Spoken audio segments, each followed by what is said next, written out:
जिन्हें देश के सामर्थ्य पर विश्वास नहीं, इन लोगों को देश के परिश्रम पर विश्वास नहीं है, देश के पराक्रम पर विश्वास नहीं है।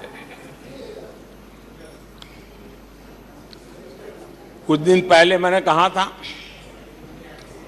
कि हमारी सरकार के अगले टर्म में, तीसरे टर्म में, भारत दुनिया की तीसरी टॉप अर्थव्यवस्था बनेगा।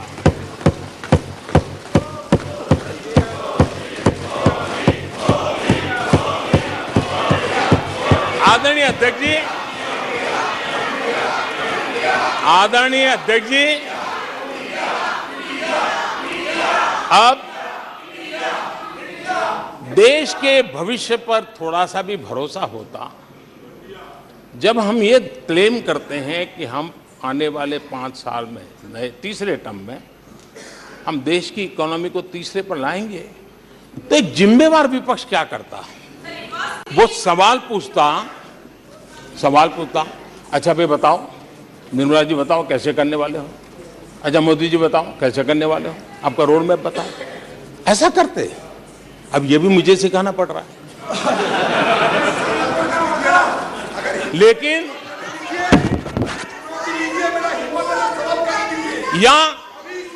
या वो कुछ सुझाव दे सकते थे, ये कुछ सुझाव दे सकते थे,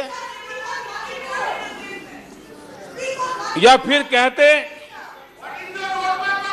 हम चुनाव में जनता के बीच जाकर के बताएंगे कि ये तीसरे की बात करते हैं, हम तो 1 नंबर पे लेके आएंगे और ऐसे ऐसे लेके कुछ तो करते यार।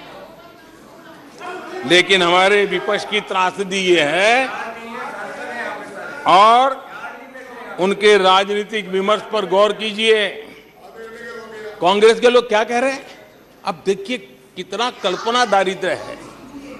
इतने सालों तक सत्ता में रहने के बाद भी क्या अनुभवताहीन बातें सुनने को मिल रही है जी। क्या कहते हैं ये कहते हैं इस लक्ष्य तक पहुंचने कुछ करने की जरूरत नहीं, ऐसे ही होने वाला है तीसरे नंबर पे। बताओ, मुझे लगता है कि इसी सोच के कारण वो सोते रहे इतने सालों तक, तो अपने आप होने वाला है। वो कहते हैं बिना कुछ किए तीसरे पहुंच जाएंगे, और कांग्रेस की माने अगर सब कुछ अपने आप ही हो जाने वाला है, इसका मतलब है कांग्रेस के पास न नीति है, न नीयत है, न विजन है, न वैश्विक अर्थव्यवस्था की समझ है, और न ही भारत के अर्थ जगत के ताकत का पता है।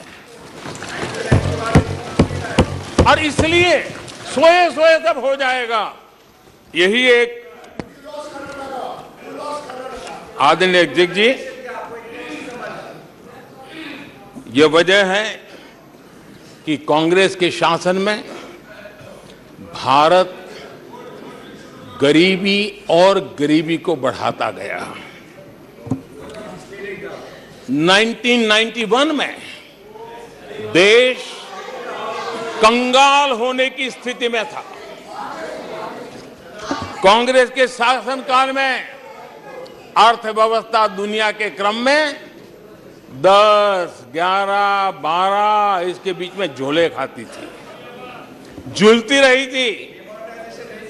लेकिन 2014 के बाद भारत ने टॉप 5 में अपनी जगह बना ली।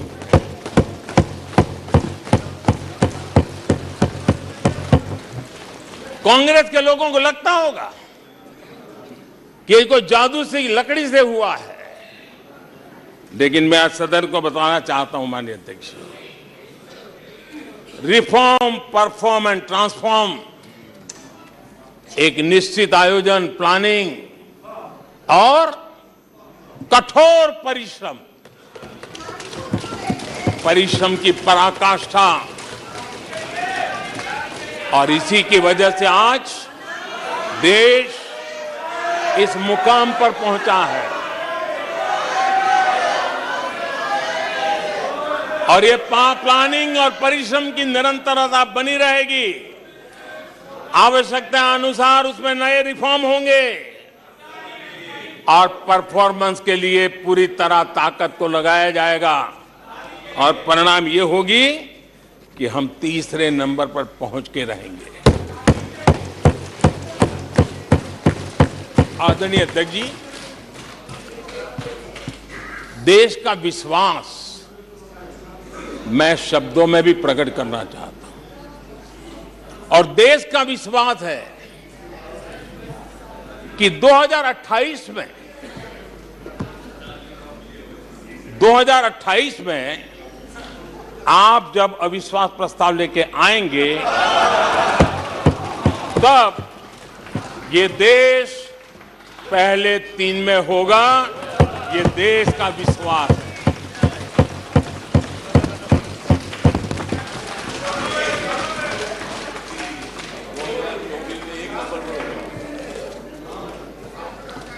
आदरणीय अध्यक्ष जी, हमारे विपक्ष के मित्रों के फितरत में ही अविश्वास भरा पड़ा है। हमने लाल किले से स्वच्छ भारत अभियान का आह्वान किया, लेकिन उन्होंने हमेशा अविश्वास जताया। कैसे हो सकता है? गांधी जी भी आके गए, करके कह के गए, क्या हुआ? अब स्वच्छता कैसे हो सकती है? अविश्वास से भरी हुई इनकी सोच है। हमने मां बेटी को खुले में शौच से मुक्त करने के लिए, उस मजबूरी से मुक्त होने के लिए शौचालय जैसी जरूरत पे जोर दिया और तब ये कहना, क्या लाल किले से ऐसे विषय बोले जाते हैं? क्या ये देश की प्राथमिकता होती है क्या? हमने जब जनधन खाते खोलने की बात की तब भी यही बात निराशा की। क्या होता है जनधन खाता? उनके हाथ में पैसे कहां है? उनका जेब में क्या पड़ा है? क्या लेके आएंगे? क्या करेंगे?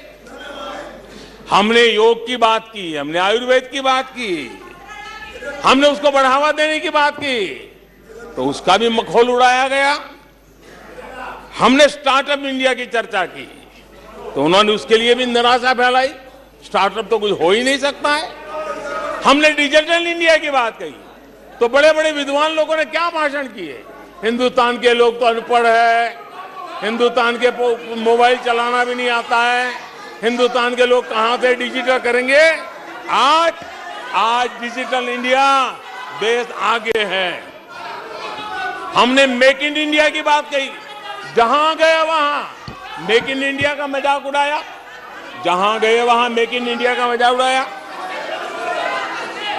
आदरणीय अध्यक्ष जी,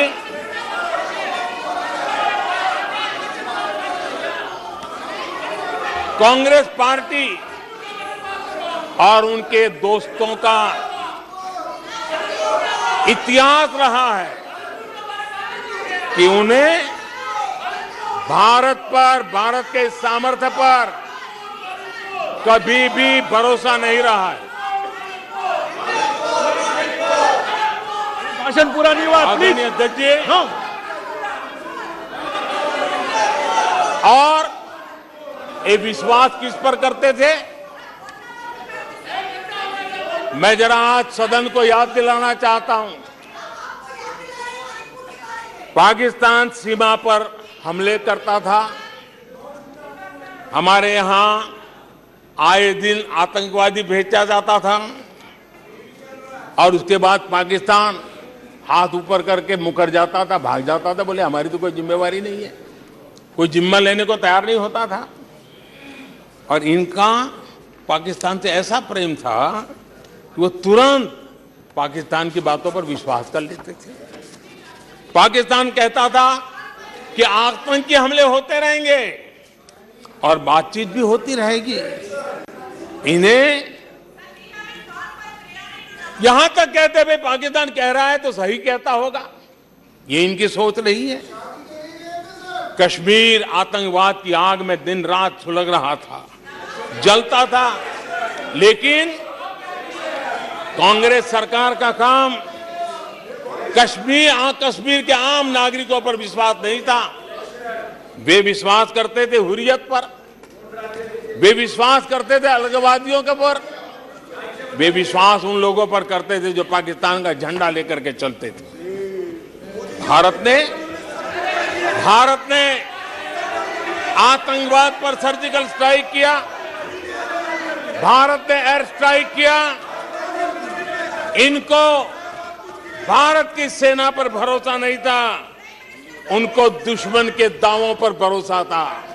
ये इनकी प्रवृत्ति थी।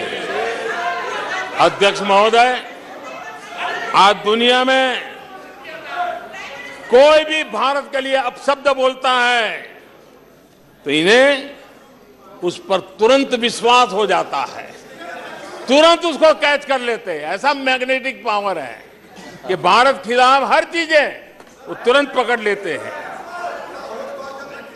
जैसे कोई विदेशी एजेंसी कहती है कि भूखमरी का सामना कर रहा कई देश भारत से बेहतर है, ऐसा झूठी बात आएगी तो भी पकड़ लेते और हिंदुस्तान में प्रचार करना शुरू कर देते, प्रेस कॉन्फ्रेंस कर देते हैं।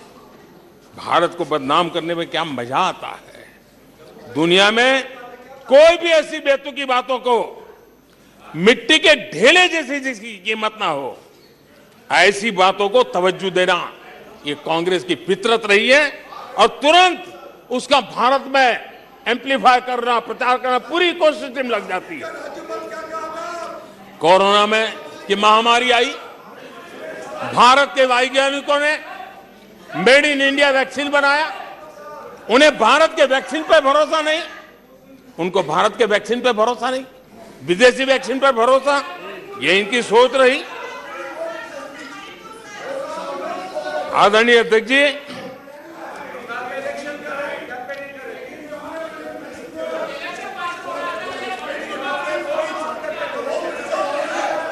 देश के कोटि कोटि नागरिकों ने भारत के वैक्सीन पर विश्वास जताया।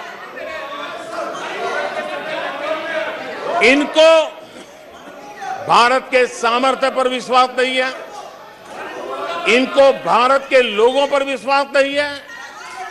लेकिन इस सदन को मैं बताना चाहता हूं, इस देश का भी, भारत के लोगों का कांग्रेस के प्रति नो कॉन्फिडेंस का भाव बहुत गहरा है। कांग्रेस के प्रति नो कॉन्फिडेंस का भाव बहुत गहरा है भारत के लोगों में। कांग्रेस अपने घमंड से इतनी चूर हो गई है, इतनी भर गई है कि उसको